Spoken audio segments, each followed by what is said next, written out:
조갑제 TV 시청자 여러분 안녕하십니까? 날씨도 더운데 코미디 하나를 소개해 드리겠습니다. 코미디 제목은 문재인 대통령 옥탑방에 사는 박원순 시장에게 선풍기 보내다 입니다. 문재인 대통령이 강북구 서울시 강북구 삼명동의 옥탑방에서 에어컨 없이 한 달 살이를 하는 박원순 서울시장에게 선풍기를 보냈다고 연합뉴스가 보도를 했어요. 박 시장은 27일 밤늦게 자신의 페이스북 계정에 글을 올려가지고 삼명동 옥탑방에 선풍기가 들어왔다면서 문재인 대통령에게 무더위에 수고한다고 보내셨다, 감사한다. 문재인 대통령께서 박 시장은 마치 신접살림에 전자제품 하나 장만한 것처럼 아내가 좋아서 어찌할 줄 모른다며 부부가 함께 선풍기를 조립하는 사진을 올렸습니다. 지난 22일 옥탑방에 입주해 일주일을 보낸 박 시장은 시민의 삶에 큰 변화를 만드는 일에 집중하겠다고 밝혔답니다. 무더위 속에서 박 시장은 선풍기 2대만 놓고 지내고 있었답니다. 자신의 방에 하나, 보좌관들이 돌아가면서 머무르는 방에 한 대를 놨는데 선물이 들어와서 이제 3대가 됐습니다. 박 시장은 이번 주말에도 개인 일정을 보러 나갈 때 외에는 삼명동에서 시간을 보낼 예정이다 라고 이야기를 했습니다. 이게 좀 따져볼 일이 있습니다. 첫째, 박원순 서울시장은 서울시청에서 근무를 해야지 왜 삼명동의 옥탑방에서 근무합니까? 삼명동의 옥탑방을 빌리는 돈은 누가 냈습니까? 박원순 시장이 개인으로 부담을 했습니까? 아니면 예산으로 부담을 했습니까? 예산으로 부담했으면 이건 낭비입니다. 아니, 서울시장 집무실이 광화문에 있는데, 시청 청사에 있는데 왜 따로 돈을 써서 옥탑방, 그 불편한 옥탑방에서 근무를 합니까? 혹시 이게 여기서 근무를 하지 않고 출퇴근은 서울시청에서 하고 잠은 거기서 자는지 그 분간을 제가 못하겠는데 어쨌든 마찬가지죠. 돈 드는 거는 관사에서 자야죠. 관사가 있습니다. 그런데 왜 옥탑방에서 잡니까? 그러면 이중으로 전기값 드는 거 아닙니까? 이중으로 그게 이해가 안 돼요. 그 다음에 서울 시민들이 시장을 만나러 가려면은 어떻게 하면 시청으로 찾아가지 않습니까? 그런데 옥탑방을 찾아가야 됩니다. 어떻게 찾죠? 삼명동의 옥탑방, 서울시장이 있는 옥탑방에 어떻게 찾아갑니까? 아마 시위대는 찾아갈 거예요. 그런데 일반 시민들은 어떻게 찾아갑니까? 택시 타고 가야 될 거 아닙니까? 그리고 가는데 얼마나 불편합니까? 또 보좌관을 데리고 있답니다. 보좌관들이 돌아가면서 머무르는 방이 옆에 있다고 그래요. 왜 보좌관을 이렇게 고생을 시키죠? 보좌관은 자기 집이 있습니다. 아니, 혼자서 옥탑방에서 무슨 그런 체험을 한다면은 나름대로 그것도 이상하긴 하지만은, 그러나 왜 보좌관을 데리고 옵니까? 보좌관의 의사에 반해서 데리고 오는 거 아닙니까? 그리고 보좌관이 있을 자리 같으면 꽤 옥탑방이 아니라 꽤 괜찮은 펜트하우스 정도 안 되는 건 모르겠어요. 그 다음, 지금 서울시의 안전을 책임지는 사람, 북한군이 쳐들어올 때 서울시의 방어를 책임지는 사람 중에 한 사람이 박원순 서울시장입니다. 비상시에 만약 북한군이 쳐들어왔다고 했을 때 박원순 서울시장은 통신이 잘 되는 곳에 있어야 됩니다. 암호 통신이 딱 작동하는 데 있어야 합니다. 옥탑방에서 거기 가능합니까? 지금 서울에서 큰 사고가 났다고 했을 때 옥탑방에서 지휘할 수가 있습니까? 거기 통신망이 있습니까? 군하고 통하는 통신망이 거기 있습니까? 없잖아요. 그럼 비상시에 대한 대비가 안 돼 있죠. 더구나 여름에 큰 홍수가 날 수도 있는데 옥탑방에서 지낸다? 그 다음에 문재인 대통령이 선풍기는 왜 보내는 거죠? 선풍기. 이건 혹시 김영란법에 해당 안 됩니까? 문재인 대통령이 선풍기를 산 돈이 궁금해요. 개인 돈인지 예산인지. 예산이라면 이거는 좀 문제가 심각합니다. 선풍기를 줄 필요가 없는 사람 아닙니까? 서울시장만 선풍기가 필요한 건 아니잖아요. 지금 독거노인이라든지 가난한 사람 선풍기 살 돈이 없어가지고 요새 기사를 보면은 고등학생들이 돈을 모아가지고 혼자 사는 노인네들한테 선풍기 선물하는 기사가 가끔 나옵니다. 그런 분들한테 선풍기를 선물해야지 왜 서울시장에게 선풍기를 선물합니까?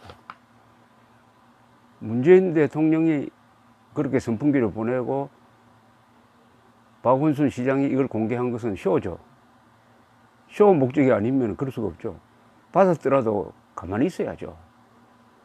선풍기 받았다고 선전하는, 그것도 고맙다고 선전하는 이런 박원순 서울시장의 비굴한 모습. 왜 지금 자라나는 젊은 세대가 무슨 생각을 하겠습니까? 그게 모범이 됩니까? 모범이 됩니까? 선풍기. 지금 그러지 않아도 문재인 대통령은 잘 돌아가는 원전을 연달아 문 닫게 해가지고 지금 전력 수급에 비상이 걸려 있습니다. 비상이 걸려 있으면 조금이라도 전기를 아껴야죠. 그러면 선풍기 보내면 안 되죠. 혼자서 더위를 견디도록 해야 지금 옥탑방에서 땀을 흘려야 될 거 아닙니까? 박원순 서울시장이 땀을 흘려야 될 거 아니겠어요? 이걸 왜 공개를 합니까? 이때부터 모든 게 쇼가 되어버린 거죠. 지금 이 기사에 붙은, 제가 일부러 한겨레신문 사이트에 한번 들어가 봤습니다. 이 기사에 대한 한겨레신문 인터넷 독자들이 반응은 어떤지. 압도적으로 박원순, 문재인 생쇼 하지 말라는 비판이 많습니다. 그렇다면은 이 쇼는 역효과입니다. 역효과. 이런 쇼를 하겠다는 것은 국정 운영에서 국민들을 쇼 관객으로 보는 거 아니겠어요? 쇼의 관객. 쇼라는 것은 사람 속이는 겁니다. 근본적으로. 국민을 속이는 대상으로 보는 거 아닙니까? 속이는 대상으로. 4.27 판문점 선언 나오기 전에 그때 청와대가 만든 식단이 뭐였습니까? 김대중, 노무현, 정주영, 그리고 김일성 숭배자, 윤희상, 거의 고향과 관계되는 무슨 음식을 모아서 이런 쇼가 세상에 어디 있습니까? 이걸 비판하지 않은 언론, 이것을 무슨 기사거리라고 좋아하는 언론이 있으니까 만만하니까 이제는 선풍기 선물 쇼가 또 나왔습니다. 박정희 대통령은 우리나라 사람들을 가장 부자로 만든 대통령이죠. 그러나 근검절약하는 데서는 1등이었습니다. 근검절약의 챔피언이 이승만, 박정희 두 분입니다. 한국 사람을 가장 부자로 만들어준 두 대통령은 근검절약하는 데도 1등이었는데 다른 점이 있습니다. 알리지를 안 했습니다. 쇼를 안 했습니다. 박정희 대통령이 돌아가시고 나서 알려진 사실이 몇 개가 있습니다. 집무실의 화장실 물통에 벽돌이 한 장 들어 있었어요. 물을 아끼려고. 아무도 보지 않는 2층 집무실 화장실 물통에도 벽돌이 들어 있었습니다. 그리고 집무실에서 부채가 나왔습니다. 파리채가 나왔어요. 그리고 선풍기가 나왔습니다. 청와대도 여름에 에어컨을 일정한 온도 이상이 될 때까지는 틀지 못하게 해놓으니까 창문을 열어놓고 직문을 보니까 파리가 들어와서 파리채, 그리고 부채로 땀을 씻겼습니다. 그렇게 하면 몰라도 그렇게 할 때는 그런 시절에는 선풍기 선물이 의미가 있습니다.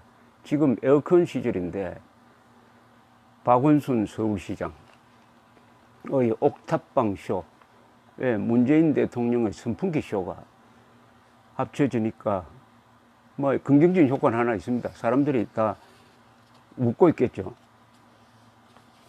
코미디니까 뭐 저질이든 고질이든 코미디는 사람을 웃기는 거니까 그 나름의 의미가 있습니다. 단 하나, 이런 쇼를 통해서 예산 낭비가 이루어져서는 안 되고 국민을 속이는 수단으로서 이런 쇼를 하면 안 됩니다. 더구나 안보 문제까지 쇼의 대상으로 삼으면 안 되죠. 안보까지도. 김정은하고 문재인 대통령이 포옹하는 게 그게 남북한의 화해로 갑니까?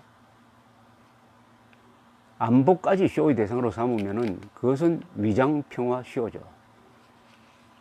참 이상한 나라인 게 분명한 게, 홍준표 대표가 위장평화 쇼라고 정확하게 이야기하니까 너무 말이 심하다, 이렇게 또 비판하는 사람들이 많습니다. 정확한 용어를 들이대면 너무 심하다고 하는 사람들이 한국에 많아요. 특히 보수 우파층에 그런 사람들이 많습니다. 위장평화쇼를 보고 위장평화쇼라고 하면은 위장평화쇼를 한 사람이 깜짝 놀라야 될 텐데, 보수 우파에 속하는 사람이 그게 너무 과격했다고 이야기합니다. 이게 노예 근성입니다. 노예는 진실을 두려워합니다. 보수 우파라면서 노예 근성 가진 사람 참 많습니다. 그게 위장평화쇼 아니었습니까? 위장평화쇼, 또 점잖은 말이죠.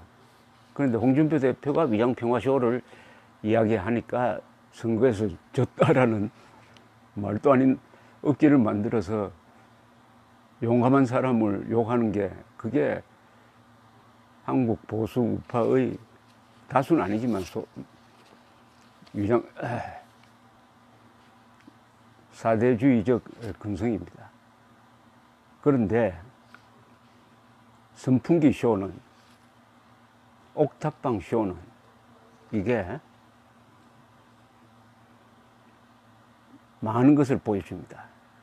단순하지만 많은 것을 보여줍니다. 한국 국민은 학력이 세계에서 최고입니다. 그리고 국민 평균 IQ가 세계에서 최고입니다. 가장 머리 좋은 사람이 가장 많이 배웠는데 또 하나 세계가 있습니다. 정치적 선동에 넘어가는데 세계 1등입니다. 천안함 폭침이 북한 소행이 아니라고 주장하는 사람에 속아 넘어가는 사람이 어른의 30%고요. 배울수록 더 많이 속는데도 1등입니다. 그러니까 박원순, 문재인 이런 사람들은, 이런 정치인들은, 좌파적 정치인들은 선전선동을 가장 중요한 정치 도구로 사용하니까 국민들을 쇼의 대상으로 보는 모양입니다만은, 쇼를 너무 오래 하면은 실증을 내게 됩니다. 실증 나면은 쇼는 문을 닫아야 합니다. 그런 때가 다가오고 있습니다. 쇼가 끝나면 현실이 나타납니다. 현실과 부딪히면 깨지는 수가 있습니다. 선동 세력이. 감사합니다.